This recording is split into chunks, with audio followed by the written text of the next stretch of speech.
Put all the craziness of the past in the rearview mirror and focus on the future.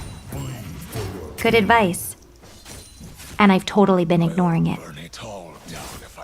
I keep rewatching these old videos, reliving the past.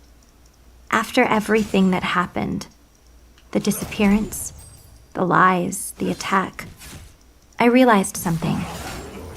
I can't keep it a secret any longer. This is the truth, as it happened.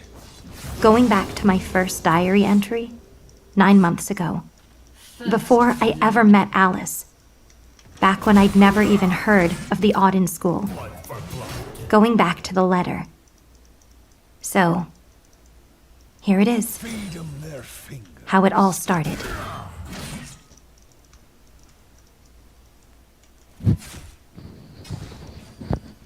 It's 3 a.m.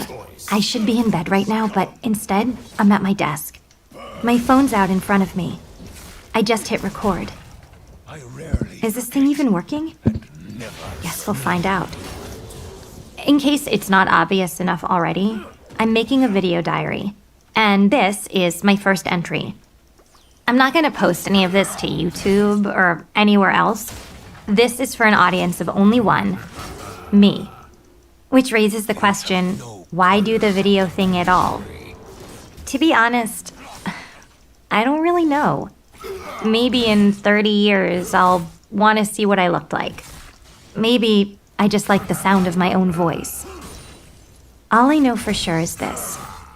It's the middle of the night, and I can't sleep. Not after what happened today. When I was little and I couldn't fall asleep, my mom would tell me stories. Well, Mom's asleep now, so I guess I'll have to be the one to tell the story. Luckily, I happen to know a good one. It begins earlier today, or at this point, yesterday. Anyway, school had just let out. I couldn't wait to leave. I used to love school. These days, not so much. The classes bore me. I have less and less in common with the other girls.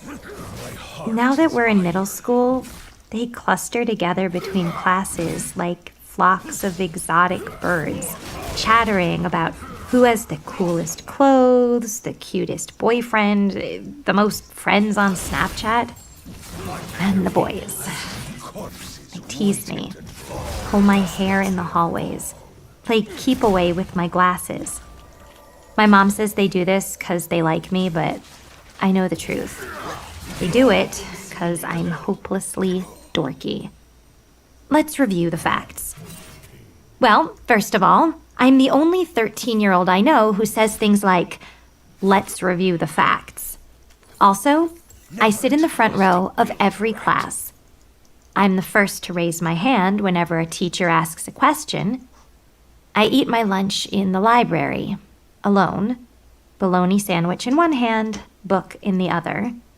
I wear thick reading glasses that my dad purchased off a rack in Walgreens. I could go on, but I won't. Every day, I walk home from school by myself. Every day, the first thing I do when I reach the house is check the mailbox. Every day, it's stuffed with bills, credit card offers, coupons, except today. Today, there was a single envelope inside. This envelope. I mean, check this thing out. This is definitely not the kind of envelope that contains a carpet cleaning coupon. It's obviously a lot more special than that. It's hard to see in the dark, but the paper is the color of a soft white shell. It seems sturdier, more valuable than ordinary paper.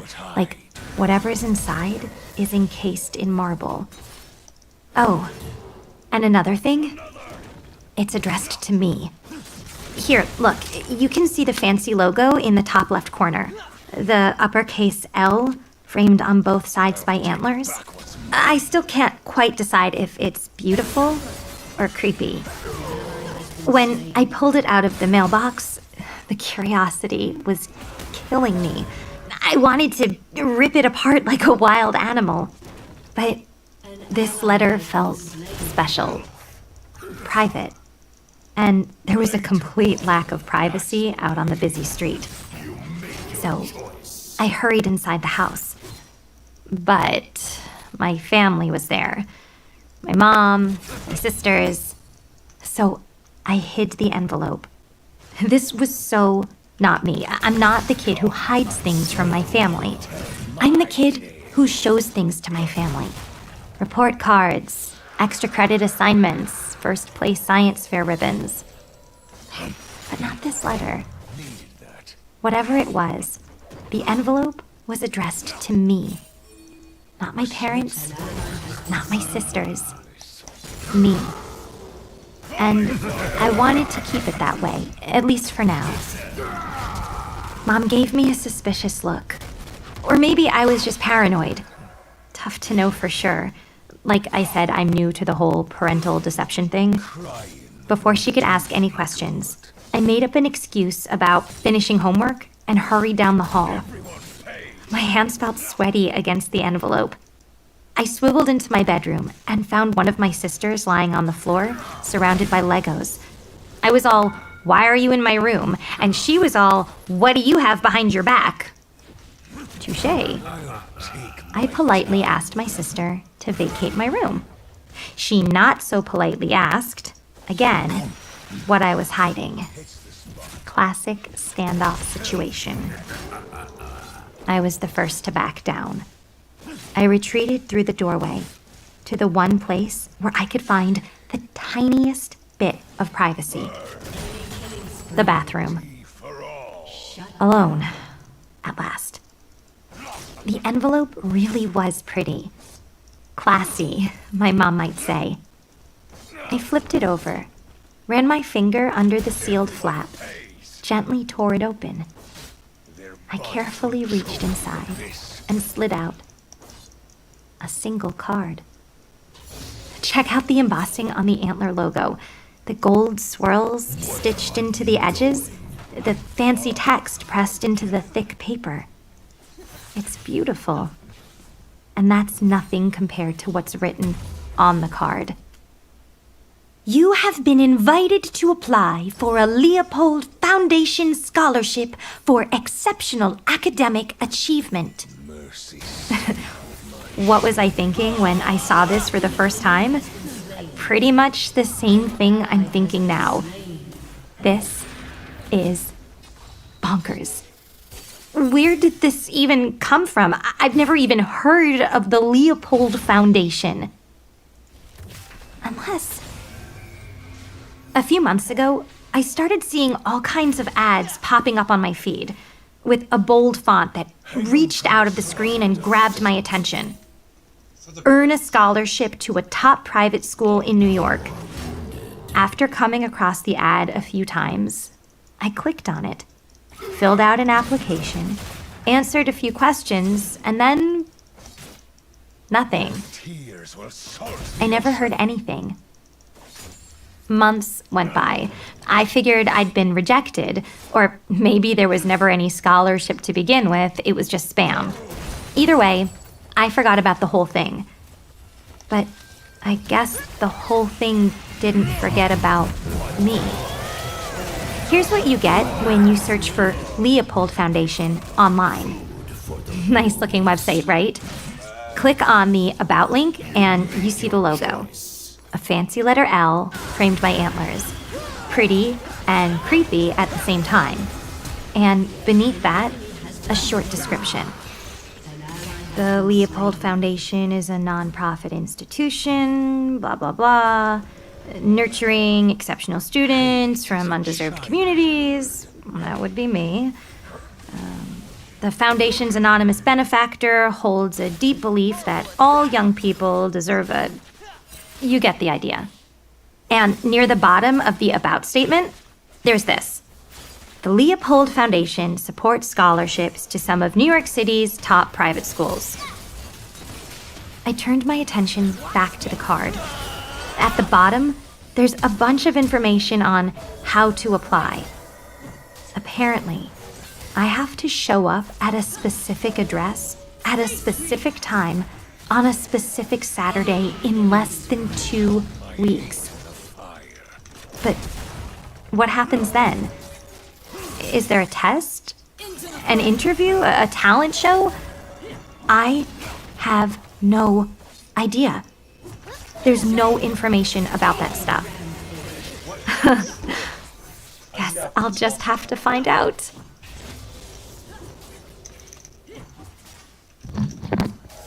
Today was the day. I applied for the Leopold Foundation Scholarship and... Wow. I'm still wrapping my brain around what happened.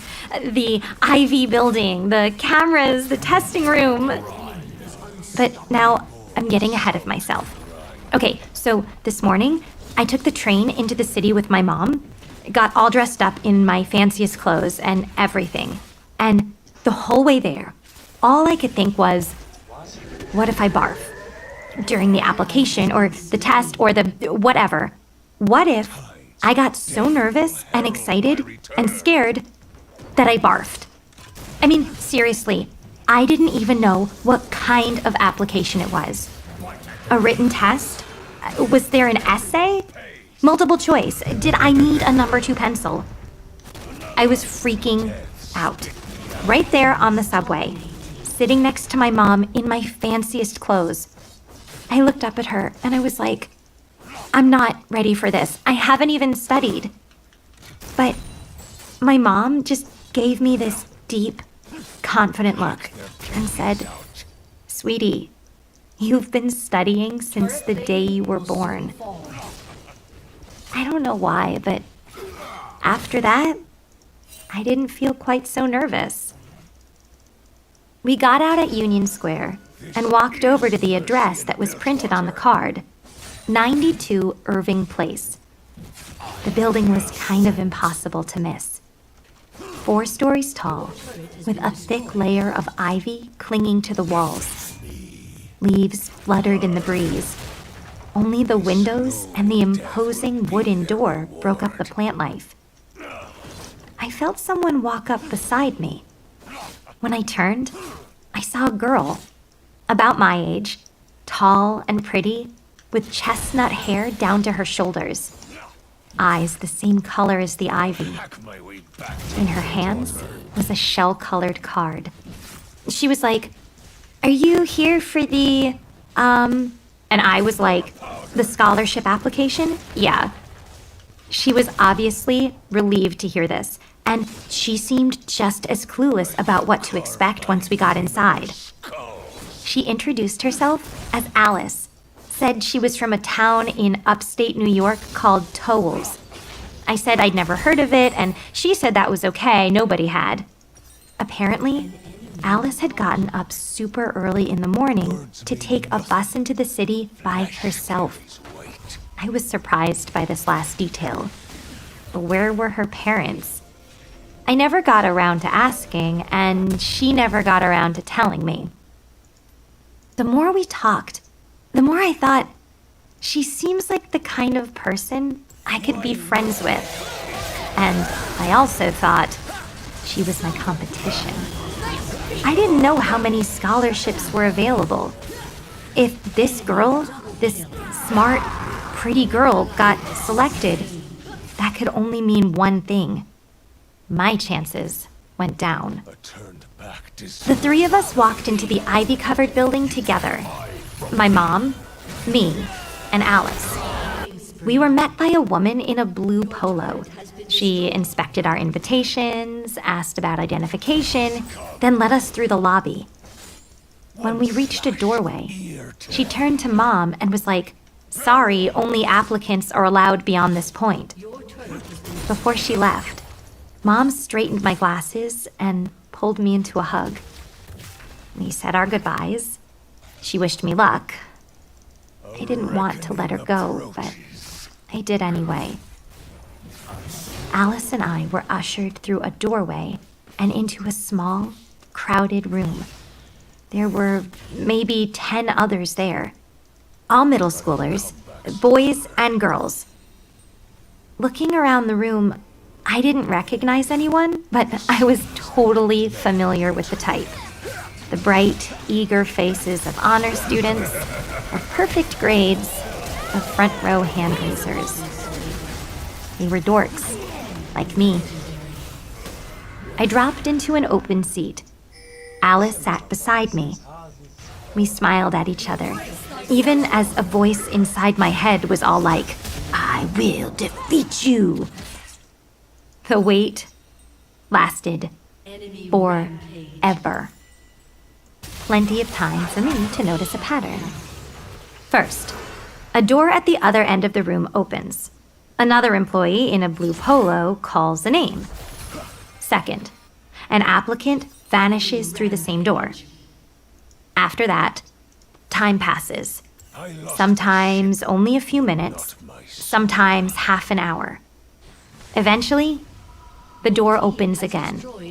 Out steps the same applicant, only now the applicant looks wobbly and dazed, like someone who just got off a roller coaster. The applicant leaves the room and never comes back. And from there, the process repeated, again and again. As one dork after another made their exit, the waiting room emptied. Eventually, the population was down to 2, me and Alice. She gave me a half shrug and said something about how this was all like a reality show.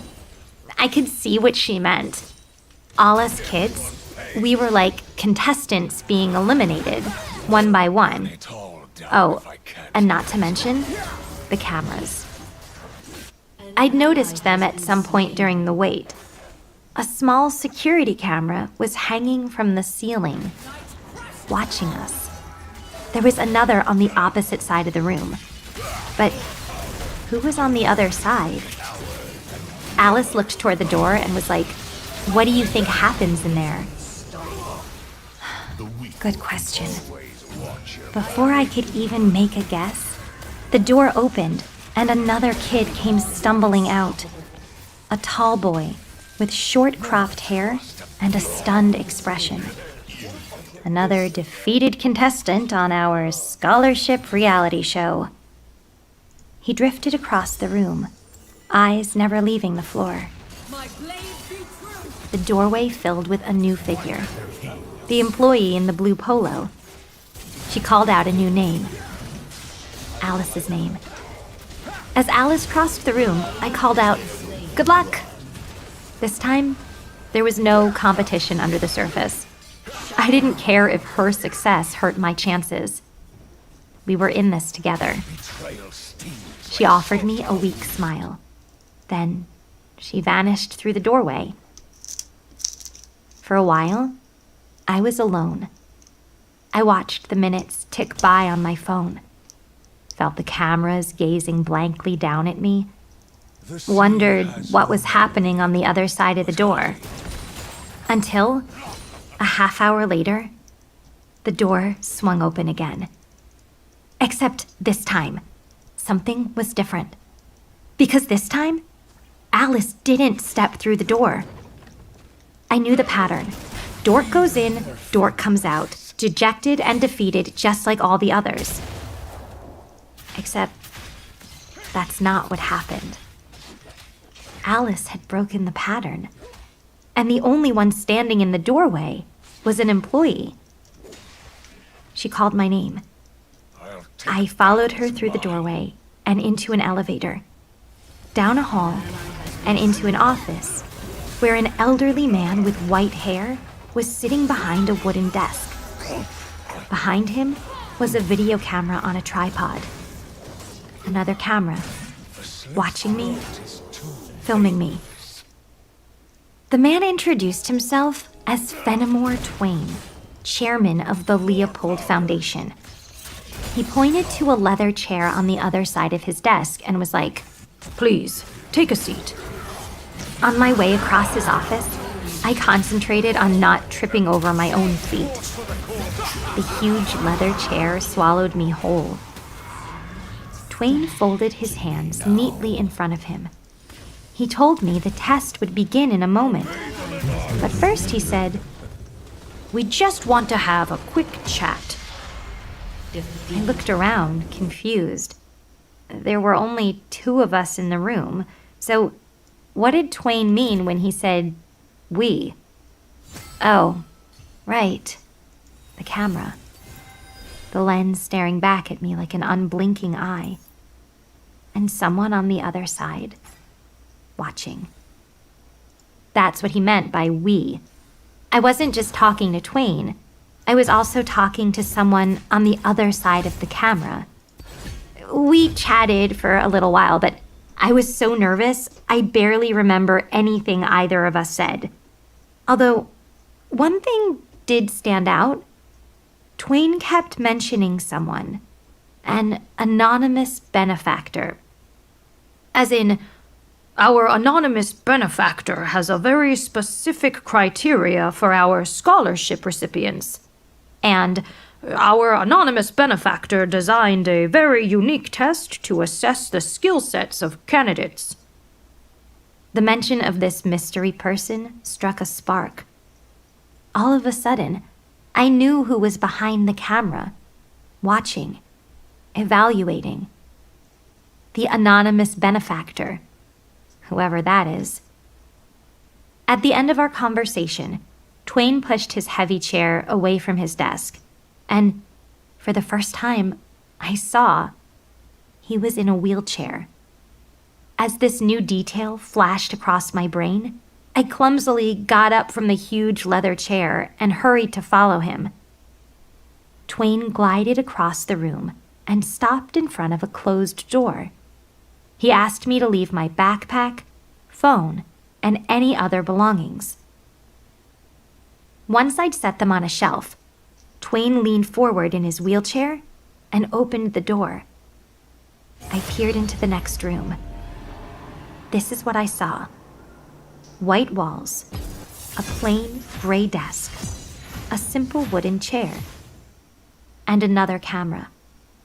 It hung from the corner of the ceiling, pointed at me. The testing room, that's what Twain called it, right before he closed the door and left me alone in the room. Or almost alone. There was the camera. The anonymous benefactor was there too, watching me. I crossed to the center of the room. The camera followed me.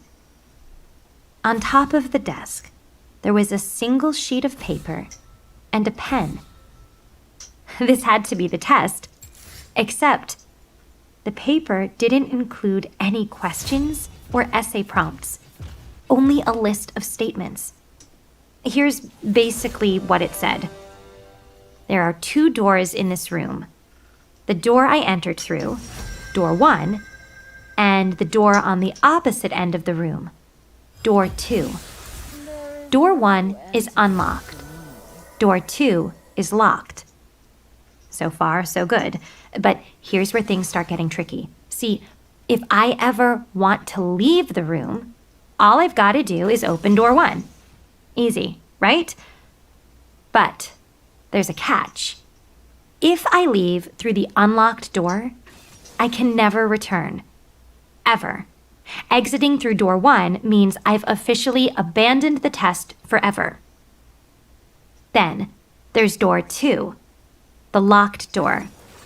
That's the objective. I have exactly 30 minutes to figure out a way to unlock door 2. When I finished reading, I glanced up from the page, shifted my view from one end of the room to the other, from door 1 to door 2. A realization flickered through my brain. The sheet of paper wasn't the test. The room was the test. Even now, just thinking about it gives me chills, and that's only the beginning of the craziness. The cards, the clocks, the darkness, the phone, there's so much more to this story. So, there I am, in the testing room. My head's swimming because I know exactly what I have to do. Unlock door 2. It's the only way to pass the test. But how? For the first time, I take a closer look at my surroundings. There's more in the room than I'd noticed at first. Let's list everything, shall we? One wall is lined with 4 paintings, all in identical frames, of identical size, identical styles. Each painting is of a different object. A butterfly, a waterfall, a lamp, a skull. Then there's the bookshelf, the one that lines the opposite wall. Between 2 small gargoyle bookends, there's a single row of books. I count exactly 30 of them. Above door 1 is a large digital countdown clock. The big red numbers show the time remaining to complete the test. 28 minutes, 56 seconds. 28 minutes, 55 seconds. 28 minutes, 54. My insides twist with every second that ticks away.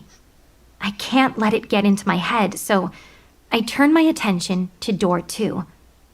Above it, there's another clock. Not the scary digital countdown kind, but a normal, old-fashioned clock that tells the time. Hour, minute, and second hands pointing to the numbers on its round face. Back to the desk. There's nothing on the surface of the desk except what I mentioned already. The sheet of instructions and the pen. And, of course, let's not forget the video camera, perched in a corner where the walls meet the ceiling, gazing down at me. And the final object? One confused girl, standing in the middle of the room, totally unsure what to do next. The instructions were clear that door 1 was unlocked. If I opened it, I automatically failed the test. But what about door 2? The goal, how could I trust that it really was locked? Unless I rushed across the room, toward door 2, grabbed the handle and... Yep, locked. Okay. Back to the beginning. The room was a riddle, and the objects around me, they were clues. If I uncovered enough of the clues, I could unlock door 2. Think, Emily, where's the best starting point? The desk. That's where the instructions were located, the logical point of entry. I noticed that the desk had a single drawer. I opened it.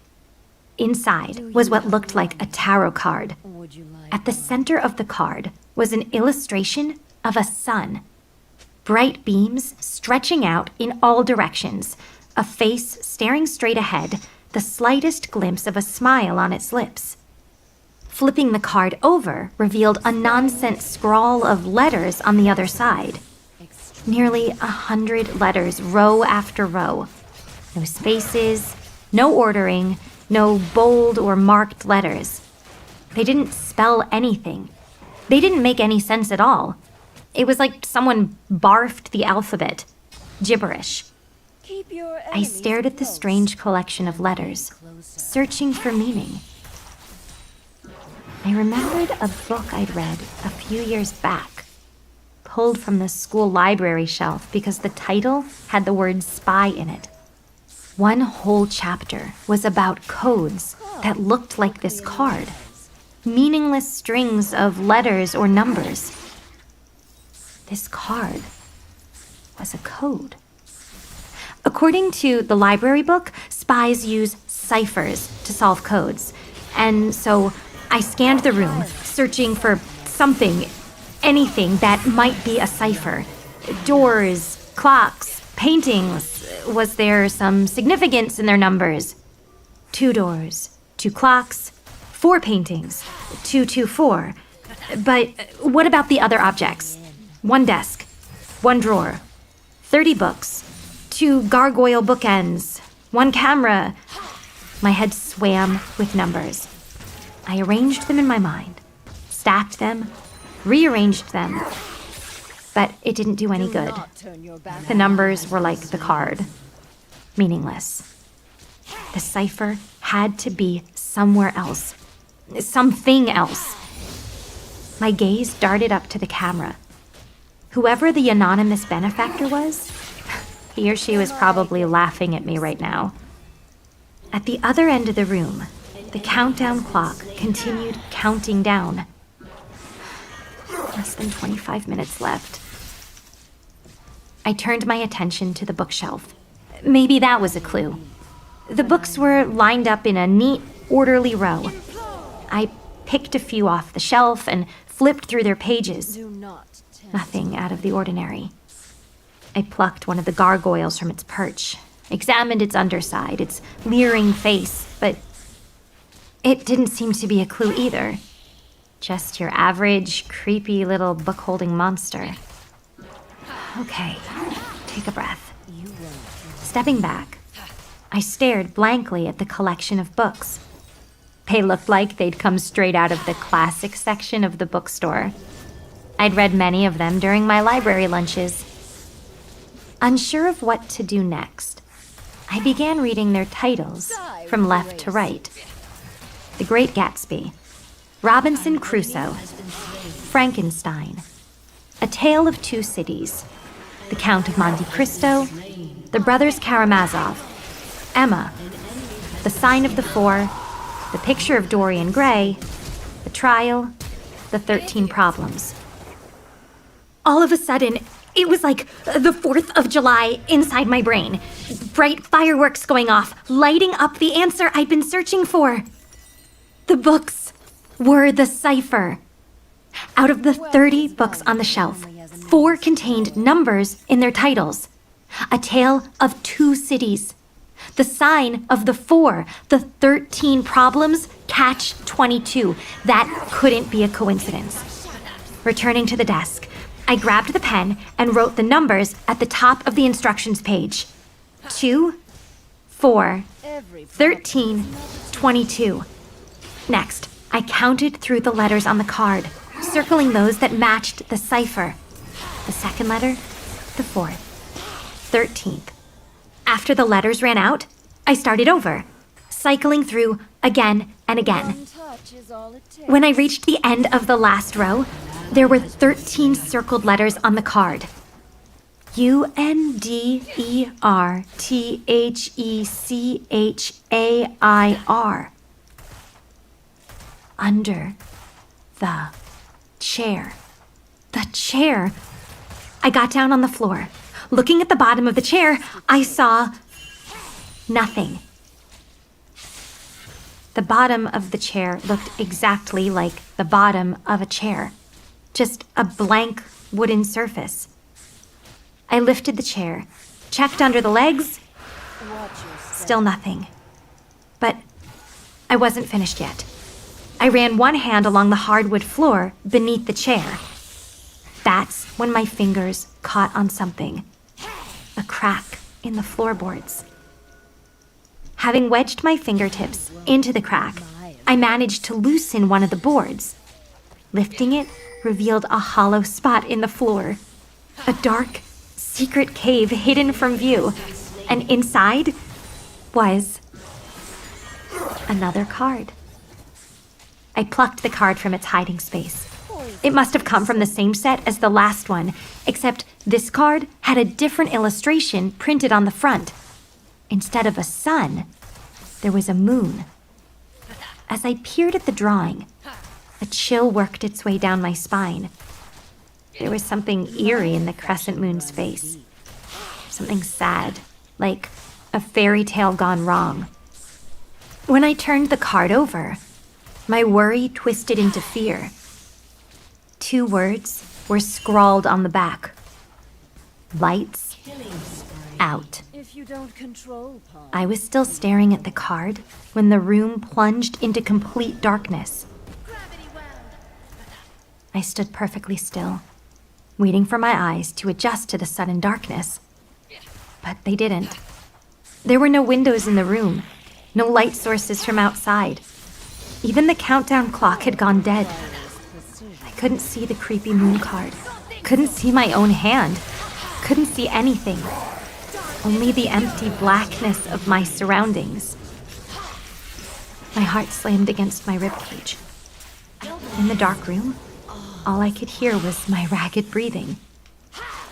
I brought a trembling hand down, slowly, carefully, until it came into contact with the desk. The feeling of something solid beneath my fingers was like a life raft in an endless sea of darkness. For a few seconds, I stayed there, holding the desk for dear life. The sound of my breathing evened out. The drum solo of my heartbeat steadied. A thought occurred to me. This is a part of the test. They, the Leopold Foundation, the anonymous benefactor, whoever, wanted to see how each applicant reacted. Will I scream for help, curl up in a ball and wait until the time expires, stumble blindly through the room looking for a light switch or a lamp? A memory flared in the darkness. 4 paintings on the wall. A butterfly, a waterfall, a skull, and a lamp. It had to mean something. It couldn't just be random decoration. The lamp painting was the next piece of the puzzle. The way to flip the lights back on. Now, I just needed to find it. Closing my eyes, not that it made a difference, I pictured the room in my mind. I reconstructed the details. The desk was in front of me. Door 2 and door 1 were on either side, which meant the paintings were straight ahead. Keeping one hand on the steady surface, I dropped the card. I navigated my way around the desk, and I kept going. It's kind of terrifying walking in complete darkness, especially in an unfamiliar place like this. I was blind. It made me wonder, what kind of twisted organization does this to kids? Dangles a nice scholarship to a fancy school in front of us, draws us in, plops us down, one by one, in this strange room like lab rats in a maze, and then flicks off the lights. Whatever happened to good, old-fashioned multiple choice? I'll admit, for a second there, I thought about giving up. Door 1 was just a few steps away. I was sure I could find it in the darkness. All I had to do was turn the knob and this whole crazy, confusing experience would be over. But I've never abandoned a test before. I wasn't about to start now.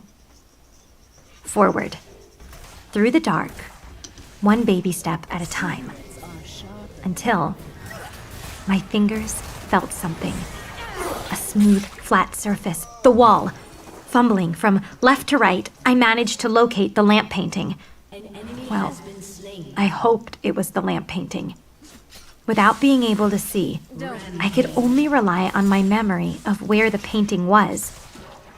With hands gripping either side of the frame, I lifted and pulled.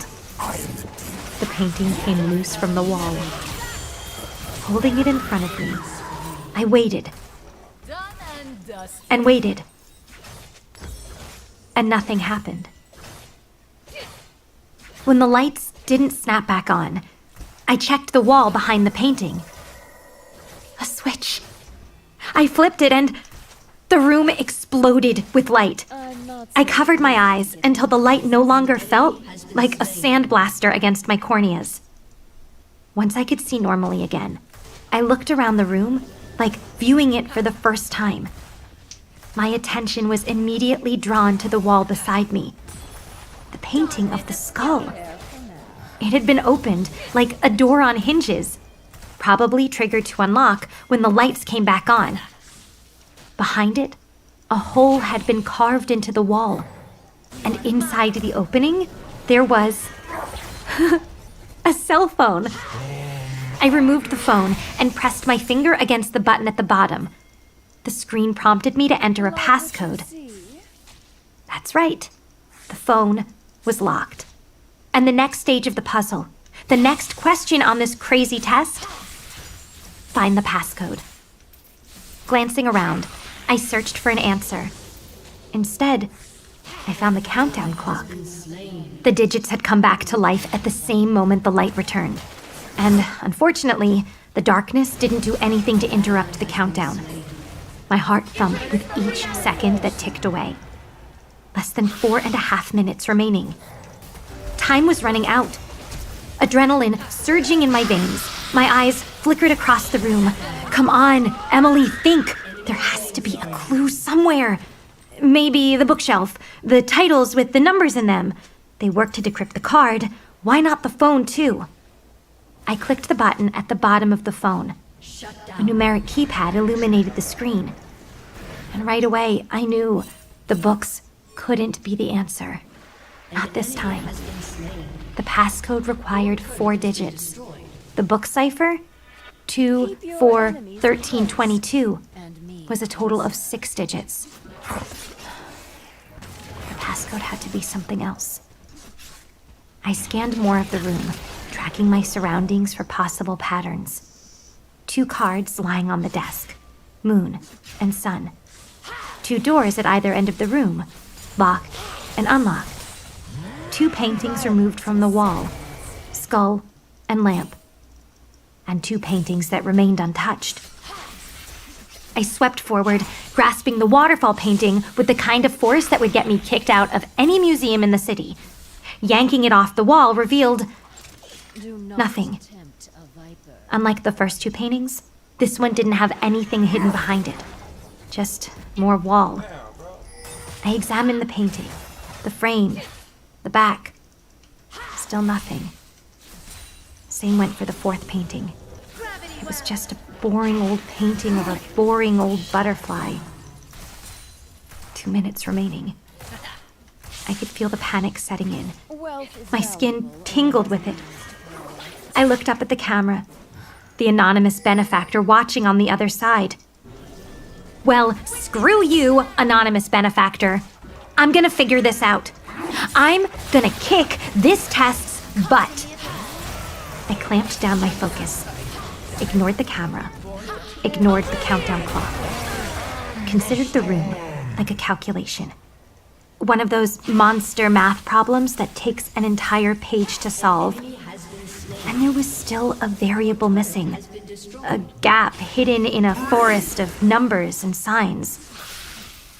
Wandering through the equation, my attention flicked across the objects around me. Desk, bookshelf, cards, paintings, clock, chair, wait, back up. My attention returned to the clock, not the countdown clock, the standard one. 3 hands displayed on the round face. Something was wrong. The second hand wasn't moving. The clock was frozen. And it was nowhere near the right time. When entering the room, I'd taken note of the time. 11:28. Meaning now it should have been hovering somewhere around noon. But it wasn't. The clock was stuck at 6:32. That had to be the clue I was looking for. I clicked the phone on again and tapped 4 numbers with my thumb. 0632. Incorrect passcode. Impossible. The time had to be the passcode. Maybe I'd read the minute hand wrong. Totally common mistake with old school clocks. So I tried 0631 and 0633. Same result each time. Incorrect passcode. Every muscle in my body wanted to throw the phone at the wall. I glanced at the countdown clock just as it clicked below the 1-minute mark. I was ready to give up when a strange thought sliced through my mind. Even a stopped clock is right twice a day. Something my dad said about his boss, about his brother, usually with a grudging smile on his face. I'd never given the expression much thought. Until now. I stared above door 2. The stopped clock. 24 hours in a day, but only 12 numbers on the clock's face. Twice a day. The time could be frozen at 6:32 a.m. or 6:32 p.m. Unless... I turned the phone on again. I typed a new series of numbers. 1832. It was another way to display 6:32 p.m. And it worked. The passcode screen vanished, replaced by the phone's main screen layout. Thank you, Dad. My eyes bounced across the screen. Okay, what now? I tapped the phone icon and brought up the contact list. Not that it was much of a list. There was only a single contact. Talk to me. That was the name. And that's what I did. I clicked the contact. I made the call. The phone rang. Once. Twice. Halfway through the third ring, someone answered. With my ear pressed tightly against the phone, I listened. And I heard Fenimore Twain say, "Knock, knock." I waited for him to say something more. When he didn't, I was like, who's there? But the other line had already gone dead. Twain's words echoed in the silence. Knock, knock. Is that all this was? This entire insane test? A bad knock-knock joke? But if that was the case, what was the punchline? Then I looked in the direction of door 2. A smile formed on my lips. Door 2 was the punchline. I rushed across the room. I thumped my knuckles against the door twice. Knock, knock. The countdown clock ticked off another 2 seconds. It felt like 1,000 years. And then, door 2 opened. On the other side, Fenimore Twain was smiling back at me. Sometimes, there just isn't a single word that can describe what you're going through. This was one of those moments. My emotions were being pulled in a million directions at once. I'd just passed the craziest test in the history of the world, and I was just exhilarated. Can I add that word to the dictionary? Maybe I can start one of my own, just for moments like this. Emily Poe's New and Revised Dictionary. Because that's how I felt. Exhilarated and exhausted and completely weirded out by the whole experience. I was exhilarated. I followed Fenimore Twain out of the room. From his wheelchair, he was like, "Congratulations!" And I was like, "Thanks, I've never taken a test like that before." And he was all, "Exactly, disorientation is a part of the test." My mom was waiting for me in the next room. When she saw me, she jumped out of her chair. I raced across the room. We collided into a hug. When I told her I'd passed the test, her face exploded with emotion. I wasn't sure whether she was gonna laugh or cry, but I knew we needed to get out of the building before the two of us made even more of a scene. I said goodbye to Fenimore Twain, and he said congratulations again, and the next thing I knew, we were standing outside. From the sidewalk, I stared up at the ivy-covered building. Everything that had happened in there was already starting to feel like a dream. Next to the building was Gramercy Park. And next to Gramercy Park was her. The girl, the one I'd met outside and talked to in the waiting room. I'm pretty sure she was the only other applicant who passed the test. Alice. I'll admit, when we met up, there was some squealing and jumping up and down. There might have been a high five or two. I think a family of tourists stopped to take pictures. Mom eventually stepped in to suggest we grab lunch. That's when Alice suddenly went quiet. She toed the sidewalk and said something about needing to catch the bus. Oh, right. She had to go back to some town I'd never heard of, by herself. We offered to come with her to the bus, but she was already shaking her head, already backing away, said she was in a rush. So, we waved goodbye to each other, and before long, she vanished around the edge of the park. Gone. I wonder if I'll ever see her again.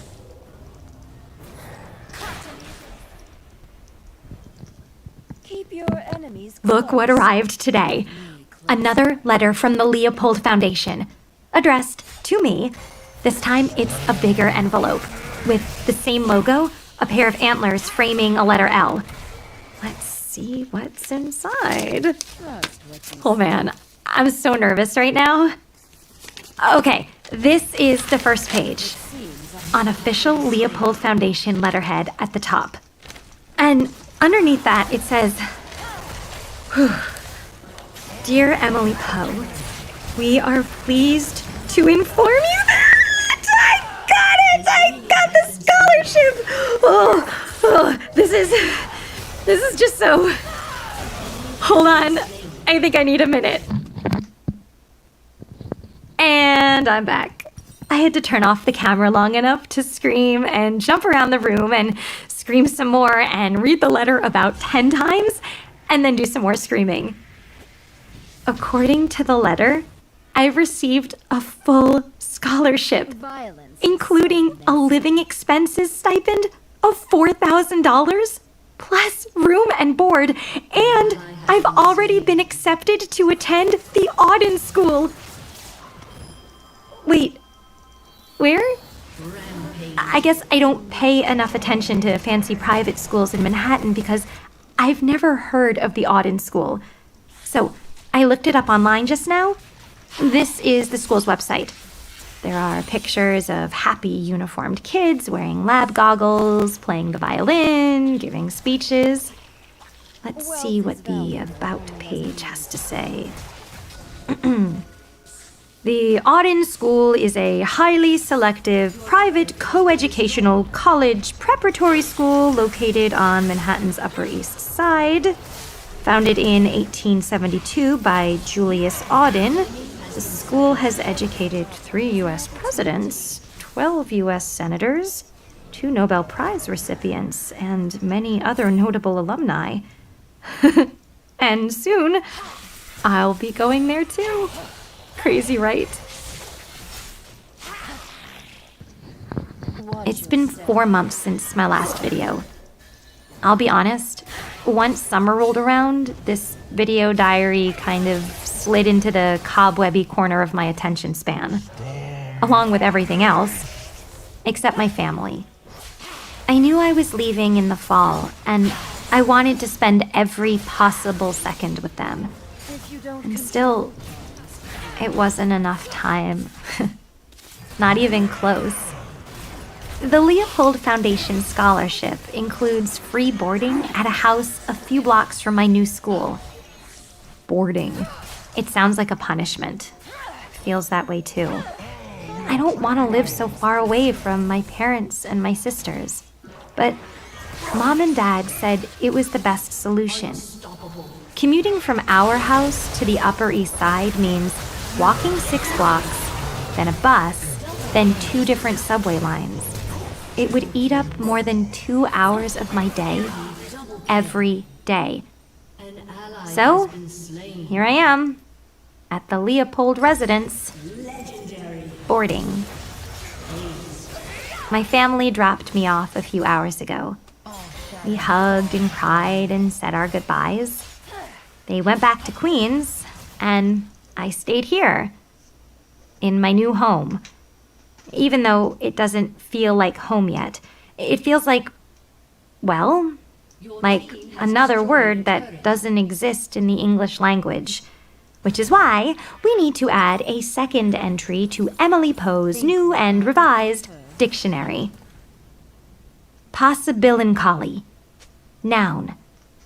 The feeling you get when you know, deep inside, that a moment should be packed full of potential and opportunity and wonder, but all you experience is profound loss and heartache. I know That's what I'm feeling right now. Here, in my brand new home that doesn't feel like a home, about to start attending a school that excites and terrifies me at the same time. I feel possibilincolly. I shouldn't complain. This house is beautiful. And at least I'm not the only one here. When I got to the house today, guess who else was standing on the front steps holding a duffel bag? It was her, the girl I met on the day of the test, Alice.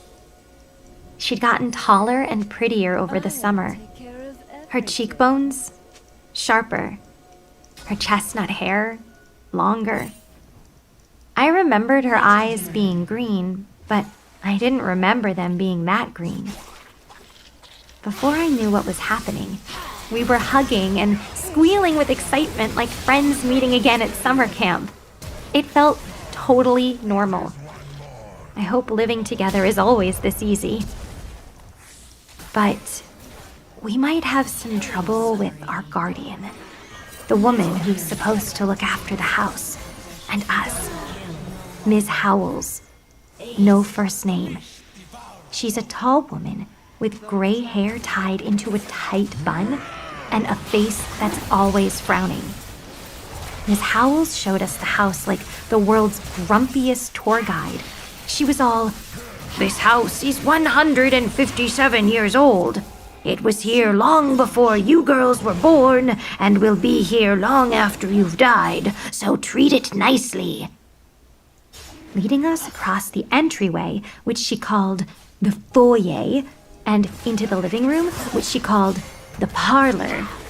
Miss Howells pointed to a dark red chair near the window and was all, "This chair dates to the Italian Renaissance.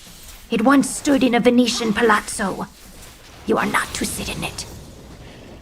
Alice whispered to me, "It looks uncomfortable anyway." The kitchen is gigantic and fancy, with gleaming white counters and stainless steel surfaces. And there's a dumbwaiter, which is this old-school box that's built into the wall. In fancy old houses like this one, people used dumbwaiters for sending dishes and silverware between floors. At first, I didn't notice the thing, even with Miss Howells pointing it out. It was almost perfectly hidden in the wall. Oh, and one other thing about the dumbwaiter. No touching, ever. Miss Howells pointed out this rule more than once. Well, fine then. I'm not doing the dishes anyway. On to the dining room, where meals are served promptly at 7 a.m. and p.m. The staircase that leads up to our rooms is carved wood and smells like old books. Miss Howells was like, "No house guests beyond this point. No exceptions. Period." She seems fun. On the way up the creaking steps, we met the fourth resident of the house, a sneaky cat named Peeps. She has huge eyes and a face that's half orange, half gray. She definitely doesn't look like she's missed many meals. I guess Peeps came with Miss Howells when she moved in. After the tour, Alice and I sat down to the dinner that Miss Howells had prepared for us. She might be a grumpy tour guide, but she's an amazing chef. And, best of all, she didn't notice Alice feeding scraps to Peeps during the meal. Now I'm back in my room, and Alice is in her room. I'm feeling a bit of possibilincolly coming on, but knowing that Alice is right next door makes things... Hold on, did you hear that? Someone just knocked on my door, which is weird because it's after lights out. Nobody should be out of their room. Miss Howells was very clear about that. All right, I'm checking. Bye for now. Yeah, so remember that knock at the door? And how I turned off the camera before I answered it? Well, turns out I didn't. I was so flustered, I must have hit the wrong button. Then I shoved my phone into my pocket and ran to the door. While I was still filming. Which means I have several minutes of captivating footage from inside my pocket. It's not much fun to watch, but it means I ended up recording audio of everything that happened next. Let's have a listen, shall we? Do not tempt the viper. Alice, what are you... I have an idea. We should go exploring. I'm not sure if... Come on, Emily. We had the official tour. Don't you want the unofficial tour? It's past lights out. We'll be sneaky, like spies. Why can't we just explore tomorrow? Because that'll be way less fun. What's the worst that can happen? Let me see. We could get kicked out of the house and lose our scholarships. Miss Howells is all talk. Anyway, if she catches us, I'll just say I left my glasses downstairs and you're helping me look for them. Wear glasses? No, but she doesn't know that. Come on. You want to... Fine. Sure. Yes. Let's go downstairs. Watch out for Peach. She's on the steps. What do you think Miss Howells would do if I stepped on her cat? I don't want to know. Here, let me just... There you go. And flashlight. It's much better. Here we are in the parlor. Absolutely nothing is to be touched by your dirty little child finger. Especially the antique Venetian chair. Because who would ever want to sit on a chair? Alice, you really should stay away from that. Okay, you just sat on the 500-year-old chair. Oh yeah, feels like the Italian Renaissance. Please don't break, please don't break. Wanna sit? I'm good, thanks. What's the matter, Emily? Afraid Miss Howells is gonna recognize your butt print? Actually, yes. Fine. Wanna check out the kitchen? Not really. And she's going in there anyway. Alice!